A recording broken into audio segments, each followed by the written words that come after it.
Our next race is the Coca-Cola Bottlers Formula V scratch race. The distance, of course, will be 10 laps.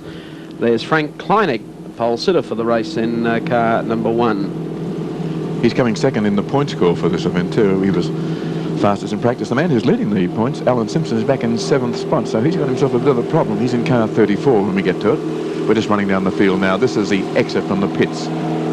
On the right-hand side of that fence is where the cars are fixed, the garage area where you do work on cars and so on. 49 is Ian Simpson, who's running 3rd in the series as a result of getting 3rd place in the first round here last month.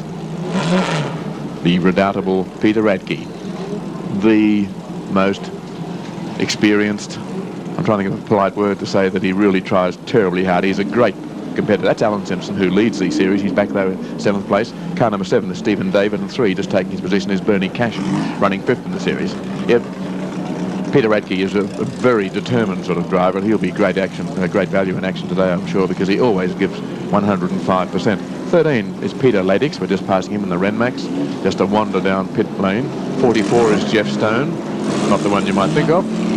Maybe not quite as inventive as Jeff, but out there on the track. And the field of Formula Vs go out for their warm-up lap before the start of this race, which will have a field of 26 cars. So it's going to be a big field of Formula Vs, and they'll be performing over 10 laps of the Amaroo Park circuit. It's almost 2 kilometres in length, 1.94 kilometres around the track here, and there's hardly a straight in. Even the main straight has a kink in the middle, so it's a circuit that really does demand fine handling and puts a great premium on the opportunities of passing. Number 7, Stephen David, in a very unusual looking car, the Concept, which is something of an imitation of ground effects Formula 1 cars with the little rails on the side, giving a type of skirt effect. An unusual looking concept, you might say.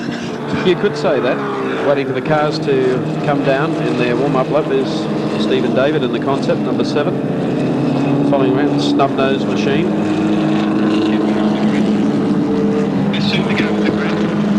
And they come around in preparation for the start of this 10-lap event. Let's just check the top grid positions for you. Frank Kleinig, as we mentioned, is the pole marker, 101.1 his time, car number 1. Alongside him, 17. Bernie Haehnle in a Rennmax, 3/10 slower than Frank Kleinig. 3rd spot, Chris Lewis, car 6, a Rennmax. Then Bruce Colbey, car 25 in 4th spot. On the 3rd row of the grid, car 49, Ian Simpson driving an Elfin. Next to him in 31, Peter Radke, a Mako. Allan Simpson, car 34 on the 4th row in a Spectre, as is Bernie Cashin in car 3. 9th spot on the grid, Stephen David in the Concept that we saw circulating before, car number 7. Car 13 is Peter Ladics in a Rennmax. He's got 10th spot. Then Jeff Stone in car 44 and Wal Shepherd in car 71 and Avanti. They're the top 12, but there are another 13 cars behind them to make up the very big field of 25 for this round of the Coca-Cola Bottlers Formula V scratch race. And some good drivers among the ones at the rear of the field. It's just a question of how you perform in practice. Bernie Haehnle wasn't quite as fast as Frank Kleinig in practice yesterday. In fact, was 3/10 slower with a 101.4, but he still has the front row of the grid, and he'd be pretty happy with that. Again, the start is very important in Formula V. You want to get up first, but more than any other category of racing, we do see overtaking. So the man who leads the race is probably least likely to win in this category as compared to any other type of racing we see here at Amaroo Park. First time I've seen the grid go back round the corner. Yes, it's a big field with the 26 cars. They're revving the little 1.2-litre VW engines in Formula Vs because they run a little Volkswagen. 10 seconds. Drivers start to tense up. Flag is up, about 4 seconds away from the start of the Coca-Cola Formula V race. They're racing. Look at the wheel spin as they get off the starting line. Oh, Haehnle, great start. Straight away, bolts up on the outside, but it's Frank Kleinig coming back for him slowly, but I think Haehnle will win the jump to the first corner. Further back behind them, Chris Lewis, Bruce Colbey, Ian Simpson, and Peter Radke also making a good start as they go to the crest at Marlborough and dock down into Dunlop Loop. It's Haehnle, the race leader, away from pole sitter Frank Kleinig. Just look at that wall of cars as they go through Dunlop Loop. We'll pick them up coming onto the back straight. Number 17, Haehnle, still the race leader. Now it's Kleinig. He moves up to put a lot of pressure on him. 10 laps the distance. And down to Dunlop for the first car. Lewis is pulling in close behind in third spot. No one can afford to have a car in front make a break on you, and Lewis wants to get up there in the 3, but it's a bit of a two-car race at the moment. They are drawing away a bit. Oh, there's been a spin there, talking of drawing away. No great damage. A few cars just gyrating out on the track, and the last to join the field again is just made back on the bitumen. He started from way back in the tail of the field, and that's where he's going to be still. And that curious space-age whistle, it sounds like the midnight scream from an amusement parlour of a dozen Star Wars machines. Coming over the top of the hill, car number 34, Allan Simpson in an Elfin has made a big charge up into 4th spot. And the lead has changed. Chris Lewis back to 3rd, and the race leader is now Frank Kleinig. Haehnle gone from the lead to 2nd place. He's under arrest from Chris Lewis, who wants to go on with it from 3rd to 2nd. A classic case of passing under tow. There's a bit of a smoke trail appearing from a car in midfield. I think that's called formula ventilation. Yeah. Oops, there was a bump there as Lewis put his wheels up and inside, and the car right behind gave the driver one grandfather of a fright. But there are now 4 cars in the lead. The man leading it is Frank Kleinig. Oh, one straight into the wall, looked like 27. Confirm that for you, or 14 it was. Nothing wrong with my eyes. Coverage, that's Gerard Mannion. And Gerard gets going again, pulls off the bank, and off he goes. There's the race leader.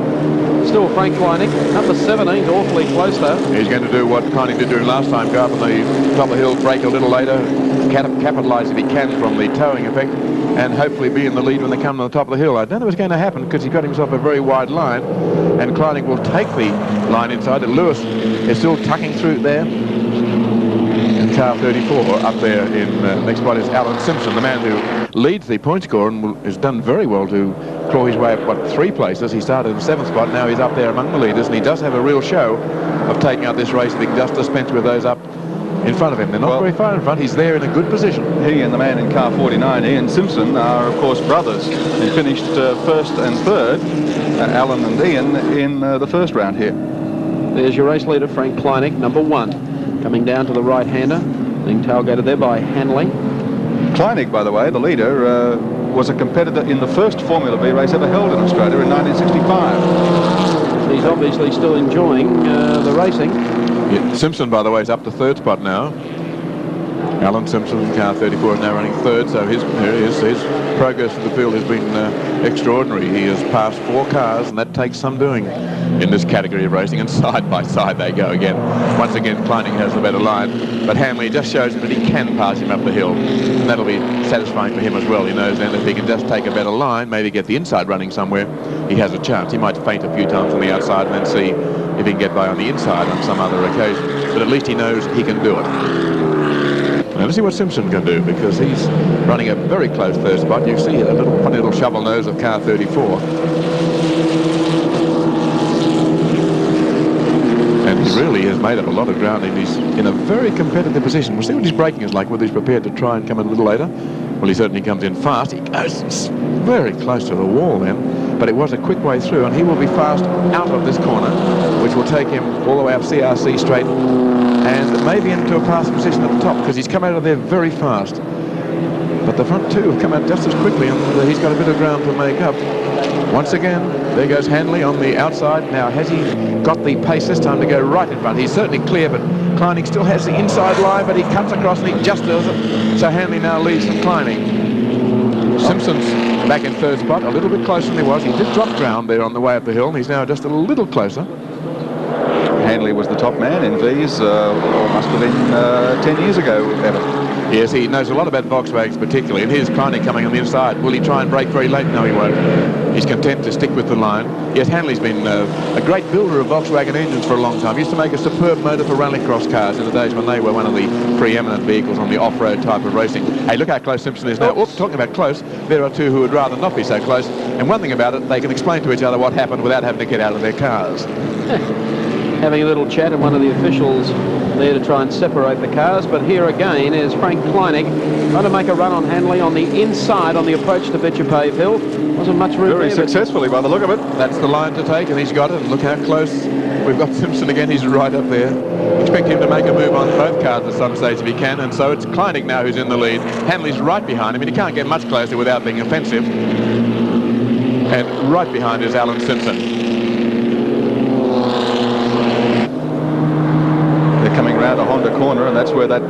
incident occurred just a few moments ago. Just as they take the left-hander here, acknowledge the flag, that's right.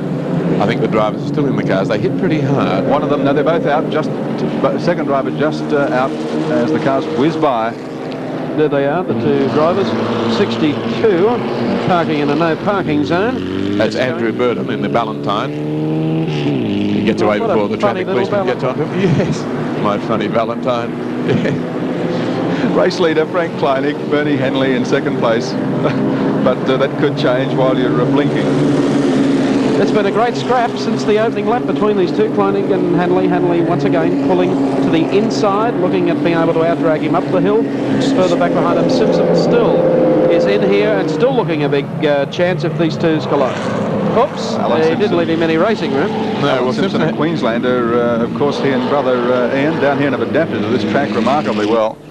Lewis is right back in the action as well. The other three got Lewis in fact doing a bit of ploughing then, but he had to be content with fourth place, but he suddenly found himself back in contention when the other three got tangled up on the top of the mountain. It's Kleinig and very close behind him to Bernie Haehnle, who drops a little bit in coming out of the corner. He was so close he had to ease up a bit more than he meant, and that puts him well within the range of the enthusiastic Allan Simpson.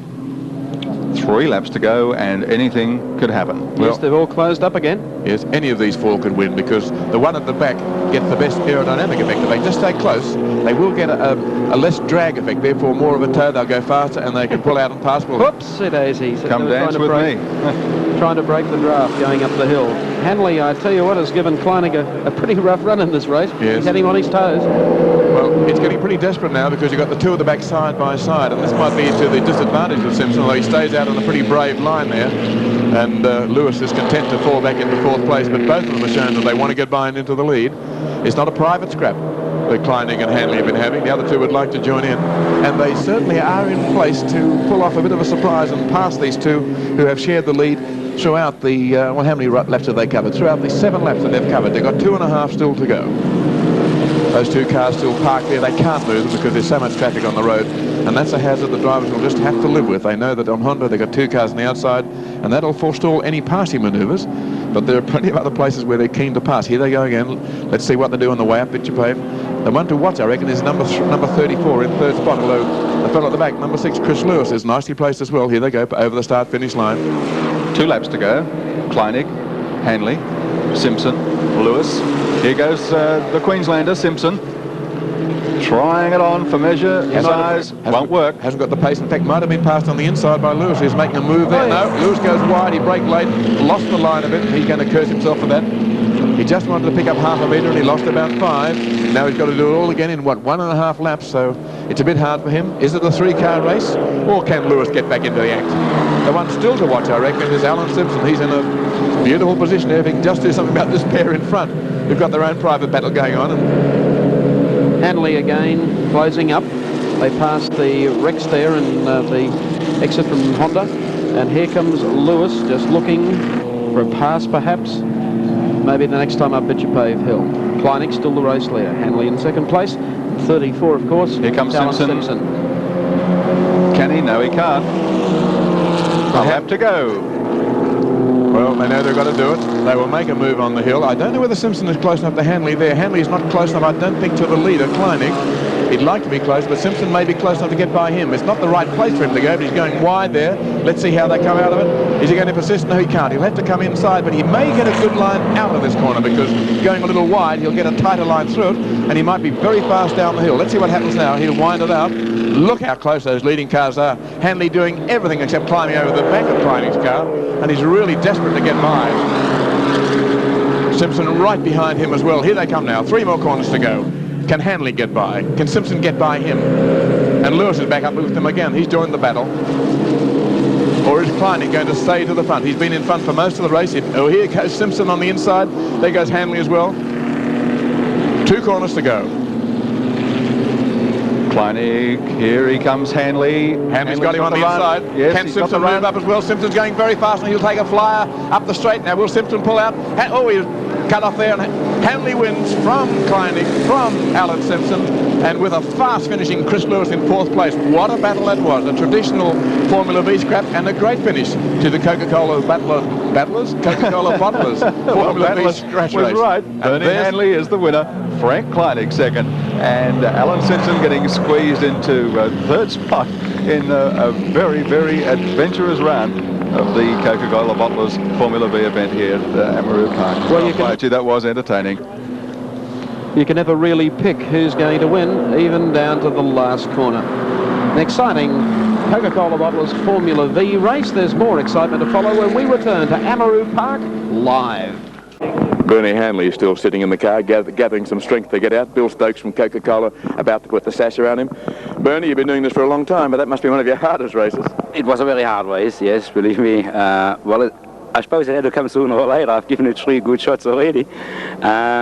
We've been very close. We had a lot of teasing problems with the car until we got it, I think, pretty well top-notch. Thank you very much. Did you ever think you were going to lose a race, or did you always feel confident about winning? Now, it was virtually until the second last corner, where I knew I would have had it. Up to there, I was nearly contented to take second, rather than having another incident like the last meeting where I got put in the scrap, and in the first meeting today too. The action just gets better and better, doesn't it, Bill? Unreal. I've never seen a happier man, as a matter of fact. Bernie, congratulations. You look most at home there. Congratulations, firstly. Here's your trophy. Well deserved. And your little sport patch, which you can put on your uniform, with our compliments and congratulations. Enjoy Coca-Cola. You might help him out of the car now, and in the meantime, I'll return you to Mike Raymond.